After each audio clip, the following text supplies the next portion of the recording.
Before we begin, reminder to turn your phones to silent, please. But for those who are so inclined, do feel free to tweet. And our hashtag is RSA death this evening. I'll introduce my speakers in a moment, but just a brief thought on why we're doing this and what brings us here. Some of you I know have been here before, and some of you have been to this particular series of events. The series of events is called Spirituality, Tools of the Mind and the Social Brain. And this is the fourth of those public events. The first one was on making sense of what spirituality might mean in today's age. The second was broadly about the body and the fact that whatever spirituality is, it's clearly rooted in the body. The next one was about the soul and whether there's such a thing, and if there is, what sense to make of it. Is there a materialist conception of the soul that works for us? Is there not? Can we get rid of the soul without collateral damage? And this evening we're speaking about death. And the reason we're speaking about death is partly because in my months of doing this project, it's become clear to me that this is really the heart of it, and that getting a sort of felt sense for death and its impact on our lives is really where it's at. And that if you don't have a feeling for that or some idea of what that means, any notion of spirituality will remain irredeemably nebulous. It will be very hard to unpack it and give it real traction. And that applies to the whole sort of spectrum of people in this room. Those who are, broadly three sort of camps of spiritual people. There are those who are classically religiously spiritual, who, go to church and so forth, belong to some sort of organized religion.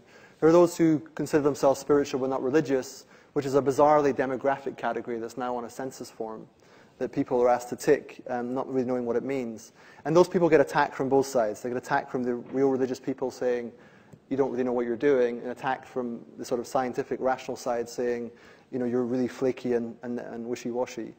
And then finally you have a kind of emergent, sort of nascent secular spirituality, or even atheistic spirituality. A lot of people realizing that there are certain aspects of life, certain key moments, including death and birth, even sex, maybe alcohol, drugs, moments of transcendence or ecstasy or deep meaning, where we find ourselves reaching for this word to make sense of them. And it's in that context that I thought all of these different spiritual tribes, all these different people who have find some meaning in the term, have to face up to death. Death is in some ways the great unifier, the great leveler. And that's what brings us here to talk about it. The second thing that really is worth motivating us with, as a thought for this evening, a question I really want to answer, is we know from empirical research that people who come close to death, whether through illness, very serious illness, or a very significant accident, often report afterwards that having come so close to dying, their lives are transformed as a result. They report a kind of reorientation in their values and their vision for their life. Their relationships improve. They cut away a lot of unnecessary things. And this is a bit bizarre if you think about it, because while this is a sort of documented phenomenon, often called post-traumatic growth, those people, curiously, don't seem to feel it unless they're given a warning. It's almost like we need a second warning. It's like we don't already know we're going to die. So part of this evening's event is about figuring out why that is. Why don't we talk about death more, and what prevents us from going further on that subject? So with that in mind, let me introduce our speakers. They're going to speak actually in order of this side of the room to this side, from left to right. And I'll introduce first of all Stephen Cave, who's a philosopher, writer, and critic, and author of Immortality, The Quest to Live Forever and How It Drives Civilization. And then we'll hear from Joanna Cook, who's a lecturer in medical anthropology and researcher into questions of ethics, well-being, and the dialogue between religion and therapy. She also used to be a nun in Thailand, and we'll tell you about that in a moment. And of course, Will Self, who needs no real introduction to those who know him, but is the author of many renowned works of fiction and non-fiction, including the Whitbread shortlist, How the Dead Live. And he was keen to point out that he's written a great deal more about death since then. First of all, each of you will speak for about 8 minutes, and then we hope to get to audience questions by about 6:40. We're going to end at 7:15, so if any of you absolutely have to leave at 7, plan your seamless silent exit now. But without further ado, Stephen Cave. Thank you, Jonathan. So I want to say something about why we usually don't want to talk about death, and then something about why we ought to. So death is a taboo, maybe our last taboo. If you try to talk to people about death at a party, then they tend to react a bit like you've made a joke in poor taste. They sort of giggle nervously, they start edging away, and believe me, I'm talking from experience here. And this taboo is so powerful that just to mention the word has an effect. It changes your state of mind. Just because we are talking about death here, now, has already shifted you into a different mental gear. So everyone here, if you are religious, you will now be feeling more religious. If you're patriotic, you'll be feeling more patriotic. Whatever the core of your world view is, because we've mentioned the death word, you will now be holding on to it more tightly and will more aggressively defend it. Now, this phenomenon has been demonstrated in over 400 experiments from the field of social psychology. And to give you an idea of one of them, one recent study took two groups of agnostics, so people undecided in their religious views. And one group was told to think about being dead, and the other group was told to think about being lonely. So also unpleasant, but not fatal. And then they were asked again about their religious views, and those who had been told to think about mortality were afterwards twice as likely to express faith in God. So at the beginning they were all equally agnostic, but put the fear of death in them, and they run to Jesus. And this doesn't only work for religion, but for any kind of story that promises some kind of immortality. Christianity, of course, very explicitly promises immortality, but so does nationalism, through living on as part of a greater whole, or by becoming famous, or by becoming wealthy, for example. Now, the researchers behind these 400 and more experiments were inspired by Sigmund Freud and an American anthropologist called Ernest Becker. And they believed that civilization largely is a collection of defense mechanisms against death or against the fear of death. And so the theory is called terror management theory, because it's about managing this terror of mortality. And its supporters argue that the awareness of death could potentially have devastating impacts on us, on our ability to function. And so we need these defense mechanisms, because if you like, we alone are the mortals. On one side of us are the brutes, the animals who don't understand that they're going to die. Now, that may not be all of the animals. Maybe there are some who have some sense of death. But most animals, presumably, they have this will to live, and they don't know that it will be thwarted. On the other side of us are the gods, if there are any, who are true immortals because they are free of death. And in between, there's us mortals. This is what Yeats meant when he said, man has created death. We are the ones with the sense of self and the sense of time to create this idea of death. It's not happened to any of us, not here. Here we are, all alive in this room. We've created this sense of death, we imagine it happening, and so we conjure this spectre of the reaper and bring it into our lives. And this is the curse of being mortal, of having these massive brains. It means we must all live in the sense that the worst thing that can possibly happen one day surely will. That this will to live, to perpetuate ourselves into the future, will be thwarted. And so we all live in the shadow of this personal apocalypse. And this is, of course, terrifying. And so we have these defense mechanisms. The Argentinian writer Jorge Luis Borges described as magical barriers to protect us from death or from the fear of death. And it's very likely that everyone here this evening has some such immortality story that gets fired up, gets activated when reminded of death. It may be that you're religious, or maybe you hope you'll live on through your children, through some other legacy, through your works, or you're pursuing fame, or whatever it might be. And we see these immortality stories being retold by different generations in different ways. So many people believe they might live on as a soul when their body dies, but other people believe they can upload their mind onto computers. Some people believe that God will resurrect them. Other people believe that scientists will resurrect them. This is belief in cryonics. You can freeze yourself and be defrosted and live again. Or people believe for a long time in magical elixirs, and now we believe instead in stem cells and genetic engineering. So we see the same immortality stories being told from one generation to the next. So what happens when we're reminded of death is that we, as a mental reflex, we fire up these defense mechanisms. We avert our eyes from death's gaze. But when we are forced to meet that gaze, to hold that gaze, then something different happens. And now I want to talk about why we ought to talk about death. And the same researchers behind terror management theory who demonstrated the existence of these defense mechanisms have found that instead of just reminding people casually of mortality, if you make them think about it, if you make them engage with mortality, then something quite different happens. That actually they fire up these defense mechanisms, but then they're forced to to observe them, to look at them in a different light, to start to criticize them, to question them.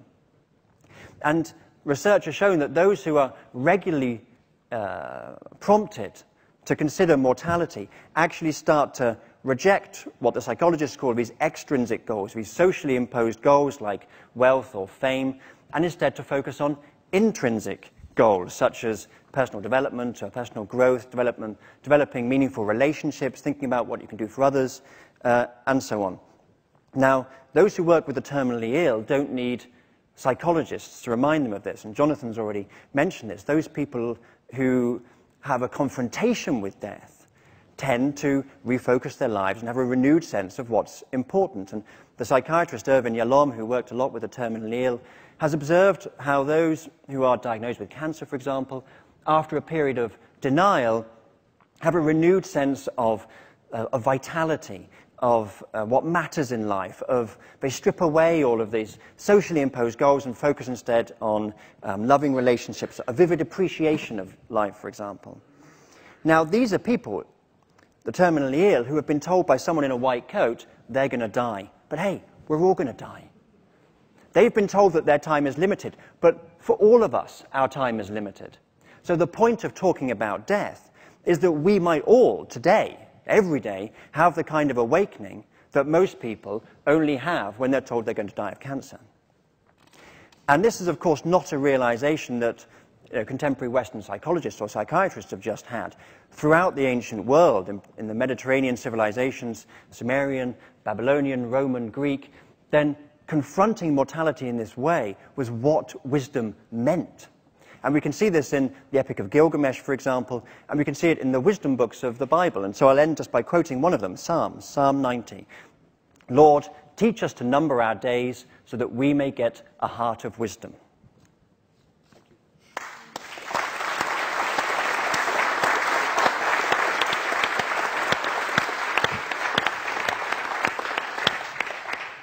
Sure. Thanks. Thank you, Jonathan. And also, thank you for the invitation. It's an absolute honour to be here. I'd like to think through this idea, the contention that we're in flight from death as well. And I can think of two ways that we might fly from death. So one is into hedonism. We're all going to die, so we may as well rock out. That is jam today. Or alternatively, the fact that we're going to die makes everything meaningless, and the only thing to look forward to is some sort of salvation. So jam tomorrow. And what I'd like to do, I think, is propose an alternative to this. So the reason for that is that I don't think it's sufficient to think about increased ethical or religious engagement in the light of death in terms of the jam tomorrow hypothesis. That is, I'm going to die, it's bad, I need to do something about it, so I'm going to work very hard so that I can be reborn or go to heaven, and so on. Now, there are two reasons for this. I think that, first of all, this is premised on an implicit idea of death as an end, as a finality. And though such an account is something that I have to be agnostic about. I really don't know. I have no awareness of having done it. And so I can't report back on whether or not death is final.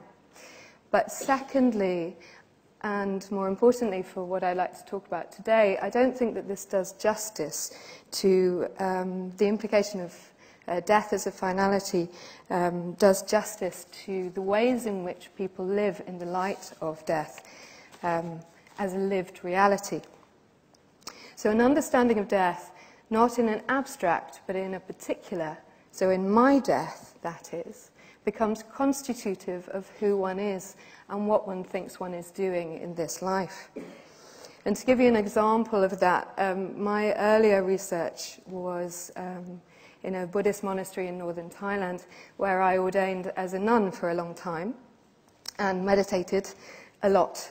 And I was given a photographic atlas of the body, and I was asked to meditate on it.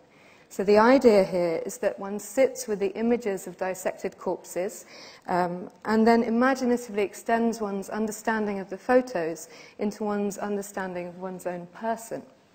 Now, at first it was really frightening. and then exhilarating, and then quite transformative. But initially, I had to leave the book outside at night. Now, these images bring death home. They are immediate and they are demanding. After I'd been with the book for a while, I was invited to chant at wakes, and then we went into hospitals to meditate with people as they died. And the ways in which I saw myself and others changed through this practice. When I was talking to people, I'd be aware of the sinews of the neck or the plates of the skull that meshed together underneath the zhuzh of so much unnecessary hair. In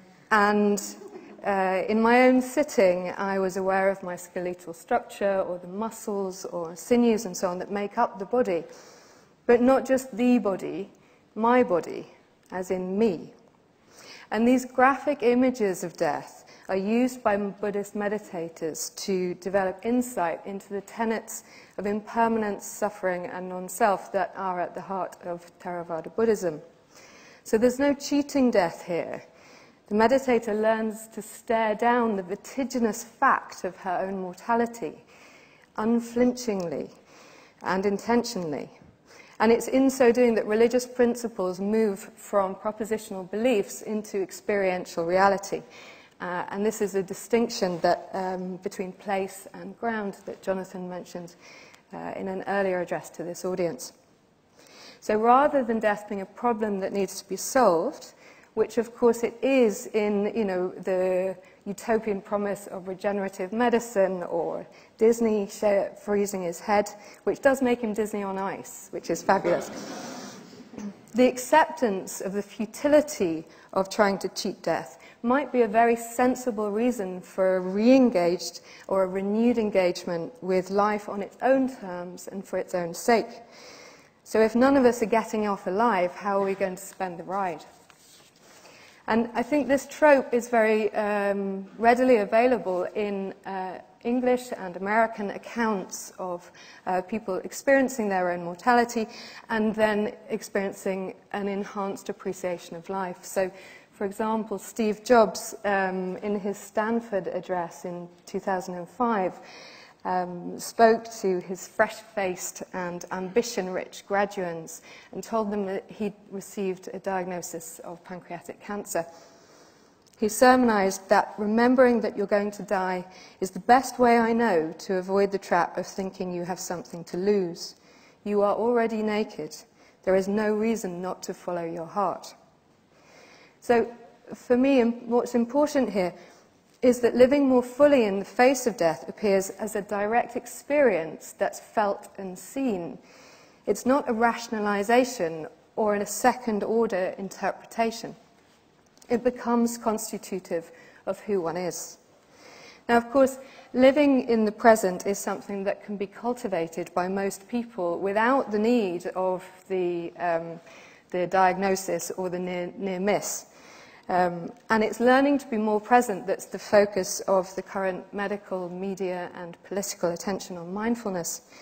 The present moment is having its moment at the moment. So the mindfulness practices, in mindfulness practice, habits of mind are transformed through a heightened awareness of the qualities of daily life. Paying attention in a particular way on purpose enables practitioners to let go of negative thought patterns and transforms the banal activity of the everyday into a vivid appreciation of the ordinary in all of its extraordinariness.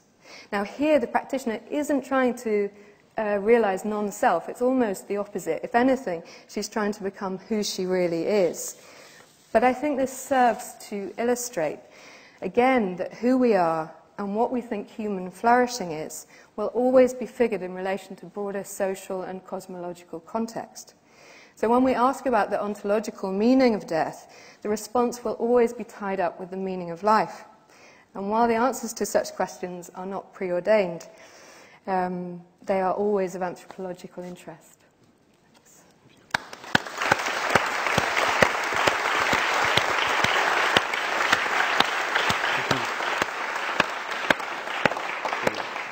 Thanks very much, Joe. Will? Yeah, thanks, Joanna and Stephen. I thought that was great. That kind of covers it, really, doesn't it?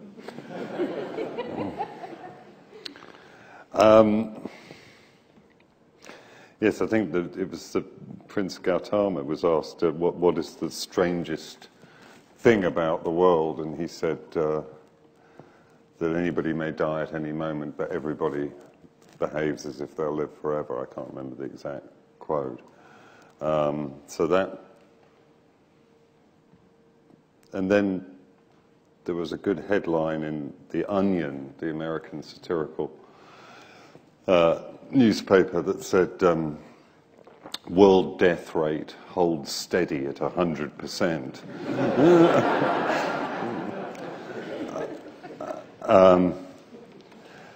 And that kind of gets to us more, doesn't it? In our culture, we're more attuned to the satirical impulse, I think, than I mean, Eastern religion has had a big impact on Occidental culture, but I think most of us in the West still tend to cleave to Turgenev's view, you know, who said of Buddhism, what's the difference between a white void and a black void?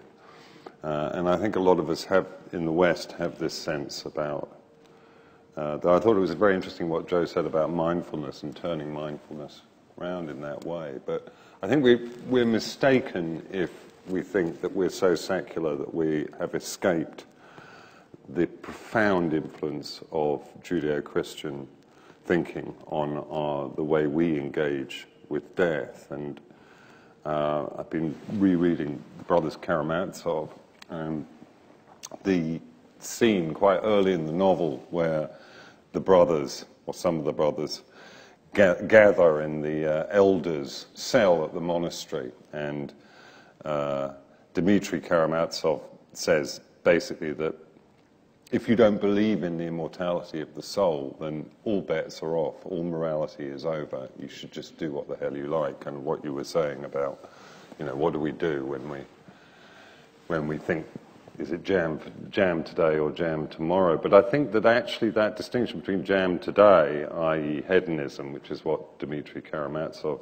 embraces, and jam tomorrow, salvation, which is what he believes is not necessarily obtainable, actually hides a deep level fact, which is that theism itself is actually predicated on notions of immortality. And it's really what you were saying about these various kinds of life after death that we tend to. And it's very instructive, I think, in this year, 1914, 100 years ago, to think about these things a bit. And on the whole, the state has been reasonably restrained, because the state is very interested in death. Because the state monopolizes violence and the right to take life. And therefore, a lot of its rituals, once you start getting attuned to them, are essentially aspects of what I view as a death cult. And the First War in particular, and the idea of the sacrifice of these young men, largely young men, in the trenches, is very integral to the state's sense of legitimacy. It needs those deaths in order to enshrine its closure on the right to take life. And you will notice, once you become attuned to this kind of death cult that the state is involved in, that the way in which anniversaries are marked, the way in which the dead are remembered, always relates to the state's ability to exercise the right of removing life in the present. So just to give you one example, and I don't say this in any kind of triteness or desire to shock people, but let's just lay it out for what it is. During the last 11 years since the beginning of the Second Gulf War, I can't remember the exact figures, but several hundred British servicemen and women have lost their lives in action.